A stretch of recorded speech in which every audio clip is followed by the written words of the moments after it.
ಇವತ್ತಿನ ನಮ್ಮ ಟೂರ್ನಲ್ಲಿ ನಿಮಗೆ ತೋರಿಸ್ತೀವಿ ಪ್ರಕೃತಿ, ಇತಿಹಾಸ, ಸಿಹಿ, ಭಕ್ತಿಯ ಪರಿಪೂರ್ಣ ಯಾತ್ರೆ. ಫಸ್ಟ್ ಆಫ್ ಆಲ್ ನೋಡ್ಬೇಕಂತಂದರೆ ಬೆಳಗಾವಿ ಕೋಟೆಯ ಬಗ್ಗೆ. ಈ ಕೋಟೆಯು 1200ರ ದಶಕದಲ್ಲಿ ರಟ್ಟ ಸಂಸ್ಥಾನದಿಂದ ನಿರ್ಮಿತವಾಗಿದೆ. ನಂತರದಲ್ಲಿ ಅಧೀನಕ್ಕೆ ಬಂದ ಯಾಕೂಬ್ ಅಲಿ ಖಾನ್ ಇದನ್ನು ಮರುನಿರ್ಮಿಸಿಕೊಂಡ. ಕೋಟೆಯು ಒಳಗೆ ಹಿಂದೂ, ಮುಸ್ಲಿಂ ಹಾಗೂ ಜೈನ ಧರ್ಮಗಳ ಶ್ರದ್ಧಾ ಸ್ಥಾನಗಳಿವೆ. ಎರಡನೇದಾಗಿ ಕಮಲ ಬಸದಿ. ಇದು ಜೈನ ಧರ್ಮದ ಅತ್ಯಂತ ಕಲಾತ್ಮಕ ದೇವಾಲಯ. ಕಮಲದ ಆಕೃತಿಯ ಮೇಲ್ಛಾವಣಿ, ಪ್ರಾಚೀನ ಕಲ್ಲಿನ ಶಿಲ್ಪಗಳು, ನಿಮ್ಮಂತೆಯೇ ವಾತಾವರಣ ಇವೆಲ್ಲವೂ ನಿಮ್ಮ ಮನಸ್ಸಿಗೆ ಶಾಂತಿ ಕೊಡುತ್ತವೆ.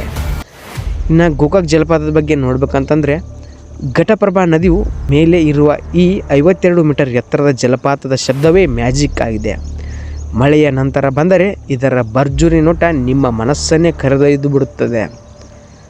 ನಾಲ್ಕನೇದಾಗಿ ನೋಡ್ಬೇಕಂತಂದರೆ ಇದು ಹ್ಯಾಂಗಿಂಗ್ ಬ್ರಿಡ್ಜ್. ಇದು ಗೋಕಾಕ್ ಫಾಲ್ಸ್ನಲ್ಲೇ ಇರುತ್ತದೆ. ಹಳೆಯ ಜಮಾನದ ಬ್ರಿಟಿಷ್ ತಂತ್ರಜ್ಞಾನ. 200 ಮೀಟರ್ ಉದ್ದದ ಕಂಬಿ ಸೇತುವೆ. ಒಂದು ಕಡೆ ನದಿ, ಇನ್ನೊಂದು ಕಡೆ ಜಲಪಾತ. ಇಲ್ಲಿಂದ ನಡೆದರೆ ಅಡ್ರಿನಲ್ ರಶ್ ಗ್ಯಾರಂಟಿ. ಐದನೇದಾಗಿ ನೋಡ್ಬೇಕಂತಂದರೆ ಇದು ಶಹಾಪುರ ಮಾರುಕಟ್ಟೆ ಮತ್ತು ಬೆಳಗಾವಿ ಕುಂದ ಬಗ್ಗೆ. ಬೆಳಗಾವಿಯ ಪ್ರಸಿದ್ಧ ಕುಂದ. ಇಲ್ಲಿಗೆ ಬಂದು ತಿನ್ನದಿದ್ದರೆ ಟೂರ್ ಕ್ಲೋಸ್ ಆಗಲ್ಲ. ಟೂರ್ನ ವಿಧಾನಸೌಧದ ಬಗ್ಗೆ. ಕರ್ನಾಟಕದ ಶಕ್ತಿಯ ಸಂಕೇತ.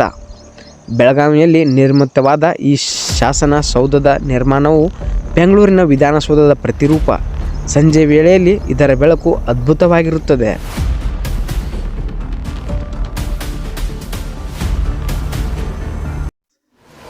ನಮ್ಮ ಬೆಳಗಾವಿಯ ಹಳೆಯ ಹೆಸರು ವೇಣು ಗ್ರಾಮ ಅಂತಿತ್ತು. ವೇಣು ಅಂದರೆ ಬೆಂಬು ಅಂದ್ಕೊಂಡ್ರೆ ಈ ಊರಂಥ ಊರೇ ಬೆಂಬುಗಡೆಯಿಂದ ತುಂಬಿದ ಹಳ್ಳಿಯಂತೆ. ಇದು ಸುಮಾರು 2000 ವರ್ಷಗಳ ಹಿಂದೆ ಇದ್ದ ಊರು ಅಂತ ಇತಿಹಾಸಕಾರರು ಹೇಳ್ತಾರೆ. ಮೊದಲಿಗೆ ಇಲ್ಲಿ ಕದಂಬರು ಆಳಿದ್ರು. ಇವರು ಕರ್ನಾಟಕದ ಮೊದಲ ಕನ್ನಡ ರಾಜ್ಯದವರು. ಅವರಂತೆ ಚಾಲುಕ್ಯರು, ರಾಷ್ಟ್ರಕೂಟರು ಮತ್ತು ರಟ್ಟರು ಆಳಿದ್ರು. ರಟ್ಟರು ಎನ್ನುವರು ಸೌದತ್ತಿಯಿಂದ ಬಂದವರು. ಇವರ ಕಾಲದಲ್ಲೇ ನಮ್ಮ ಬೆಳಗಾವಿ ಕೋಟೆ ಕಟ್ಟಲಾಯಿತು. ಇದು ಇವತ್ತಿಗೂ ಬೆಳಗಾವಿಯ ಬಹುಮಾನ. ಕೋಟೆ ಒಳಗಡೆ ಹಿಂದೂ ದೇವಾಲಯ, ಜೈನ ಬಸದಿಗಳು ಮತ್ತು ಬಳಿಕದ ಕಾಲದಲ್ಲಿ ಮಸೀದಿಗಳು ಬಂದಿವೆ. ಹಾಗೆ ಬಳಿಕ ಬಿಜಾಪುರದ ಆದಿಲ್ ಶಾಹಿಗಳು ಹಾಗೂ ಬಹುಮನಿ ಸುಲ್ತಾನರು ಬೆಳಗಾವಿಯನ್ನು ಹಿಡಿದರು. ಇವರು ಕೋಟೆಯನ್ನು ಬಲಪಡಿಸಿದರು. ಅರಮನೆಗಳನ್ನು ಕೂಡ ಕಟ್ಟಿದ್ದರು. 17ನೇ ಶತಮಾನದಲ್ಲಿ ಛತ್ರಪತಿ ಶಿವಾಜಿ ಮಹಾರಾಜರು ಬೆಳಗಾವಿಯನ್ನು ಮರಾಠ ಸಾಮ್ರಾಜ್ಯಕ್ಕೆ ಸೇರಿಸಿಕೊಂಡರು. ನಂತರ ಇವೆರಡು ಧರ್ಮಗಳು, ಹಲವು ಸಂಸ್ಕೃತಿಗಳು ಬೆರೆತು ಬೆಳಗಾವಿ ಸಾಕಷ್ಟು ವೈವಿಧ್ಯತೆಯಿಂದ ಹರಿದಾಡಿತು. ಹಾಗೆ ಬ್ರಿಟಿಷರ ಕಾಲದಲ್ಲಿ 1818ರಲ್ಲಿ ಮರಾಠರನ್ನು ಸೋಲಿಸಿ ಬ್ರಿಟಿಷರು ಬೆಳಗಾವಿಯನ್ನು ತಮ್ಮ ವಶಕ್ಕೆ ಪಡೆದುಕೊಂಡು ಇವರು ಇಲ್ಲಿ ಸೈನಿಕರ ಶಿಬಿರವನ್ನು ಸ್ಥಾಪನೆ ಮಾಡಿದರು.